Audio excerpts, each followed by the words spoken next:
Shalom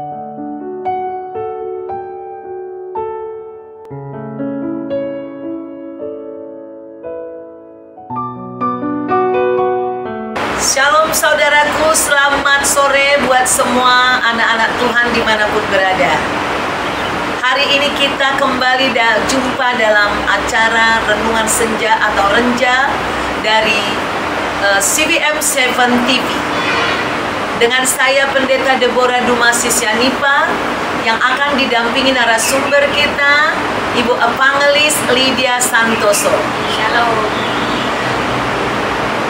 Saudaraku, kemarin ada khotbah yang sangat menarik yang disampaikan oleh Ibu Lydia, yaitu yang berjudul dengan The Art of God's War, seni peperangan Tuhan.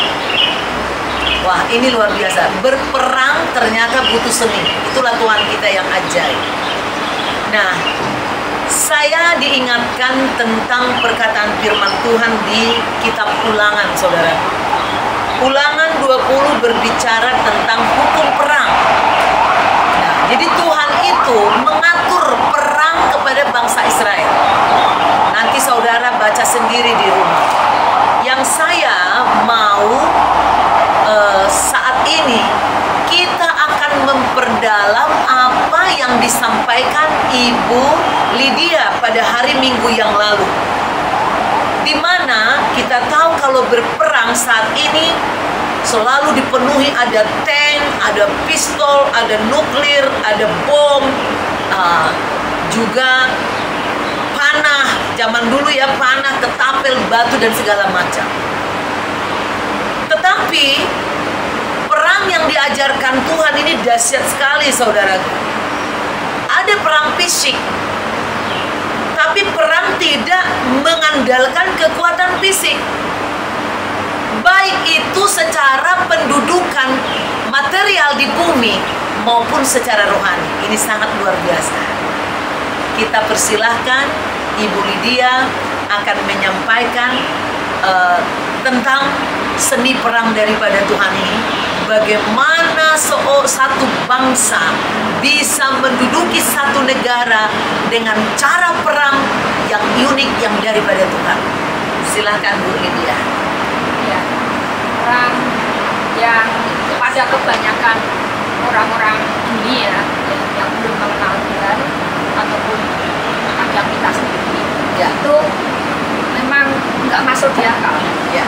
Sangat-sangat simple dan menggunakan alat-alat yang kita punyai. Ya. Nggak pernah mengada-ngada yang apa Betul. semuanya.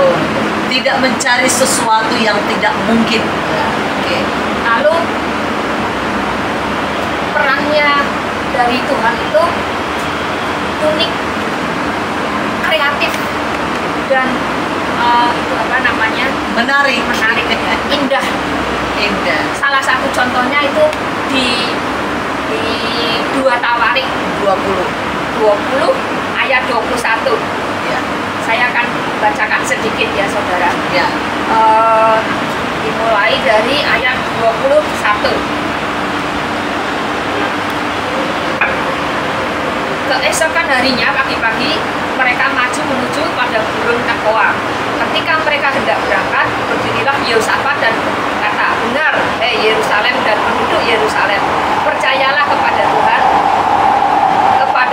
Allahmu, dan kamu akan tetap teguh. Percayalah kepada nabi-nabimu, dan kamu akan berhasil."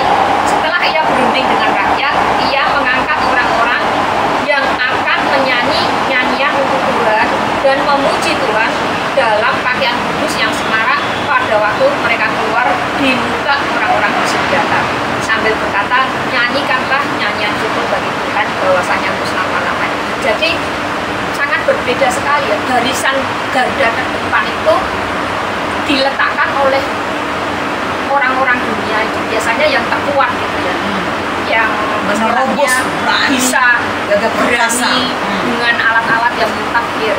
Tapi ini oleh Yehoshafat diberikan barisan yang depan itu para penyanyi, para penyembah, Ya. para puji-pujian. Lalu apa yang terjadi? Ketika mereka bersorak-sorak, Tuhan membuat penghadangan bagi Bani Amon dan Moab dan orang-orang di pegunungan Seir yang hendak menyerang Yehuda, sehingga mereka terpukul kalah. Nah ini saudara, kenapa ditaruh di garda depan itu seorang pemuji, penyembah yang suka menyanyi-nyanyi Tuhan? Karena memang di hukum perang yang tadi Ibu Gembala katakan bahwa hukum perang itu di Ulangan 20 tadi ya Bu ya? Ya, Ulangan itu 20 dikatakan mereka tidak boleh takut dalam perang. Yes. Mereka harus memuji Tuhan, mengandalkan Tuhan sepenuhnya. Amin. Dan ketika mereka itu takut, mereka disuruh pulang, nggak boleh ikut.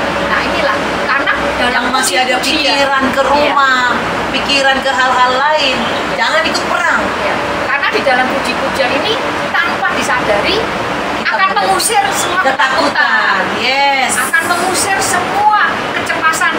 Wah, lawannya banyak, lawannya besar, lawannya pakai senjata yang mutakhir dan lain-lain. Nah, ketika kita menyanyi, memuji, walaupun kenyataannya, fisiknya itu memang jauh daripada kekuatan musuh, tapi jangan saudara lupakan bahwa kekuatan Tuhan itu tidak ada yang bisa menandingi. Makanya terkenal sebagai lembah pujian. Dan Ibu, kita harus tahu semua peperangan di bumi ini ada di bawah kontrol Tuhan. Jadi Dia yang menyusun sebenarnya siapa yang menang, tergantung bagaimana kita percaya apa enggak kita menang. Nah, kalau kita mengandalkan senjata kita, kalau kita mengandalkan kekuatan kita, kalau kita mengandalkan diri kita, jelas kita akan letoy, kalah. Demikian juga secara kerohanian, saudaraku. Kalau kita mengandalkan niat baik kita atau kebaikan kita, kecakapan kita, wah kita sudah kalah. Ada lagi yang lebih baik nanti.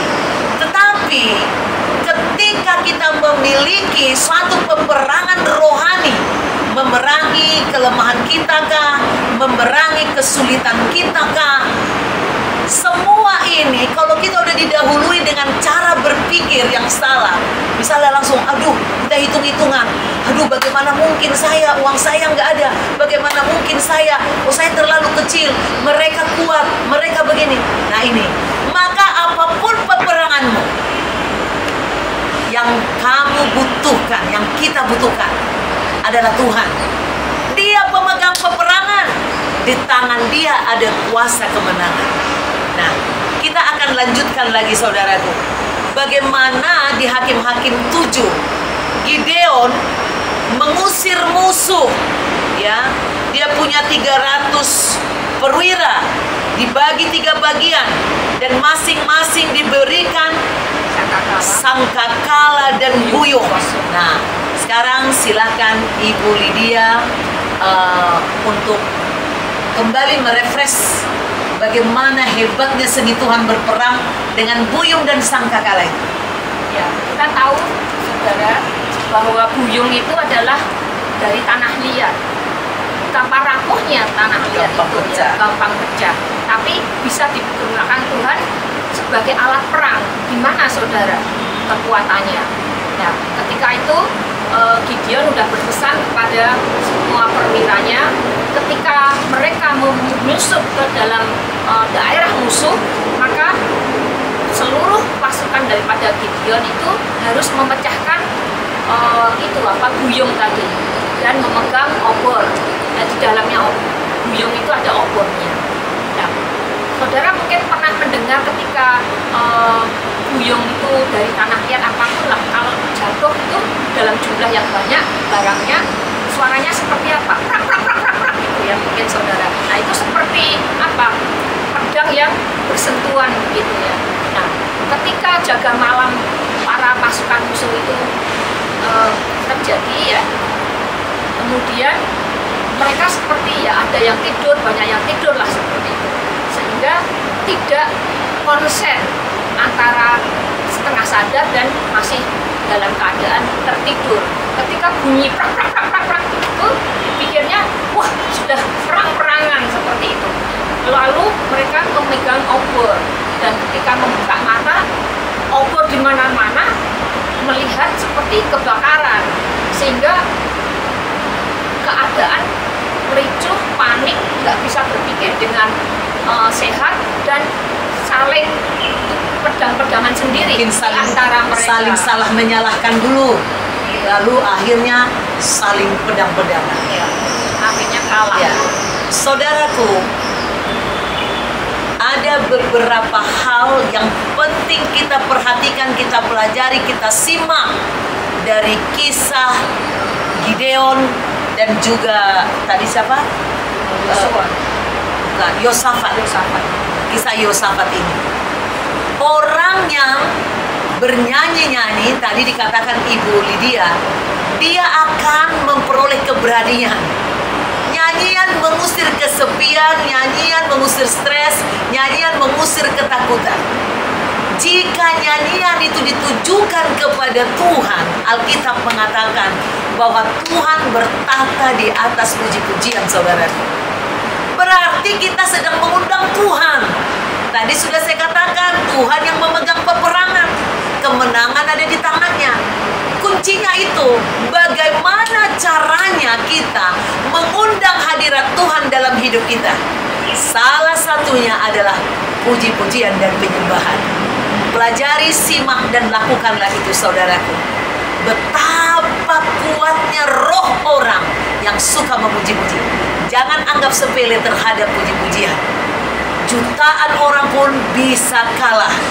Biarpun mungkin saudara merasa sendiri, alone, merasa kesepian, jika kau naikkan puji-pujian, ada malaikat berkemah di sekelilingmu. Kau akan beroleh kekuatan kembali. Percayamu dikuatkan, kemenanganmu menjadi pasti.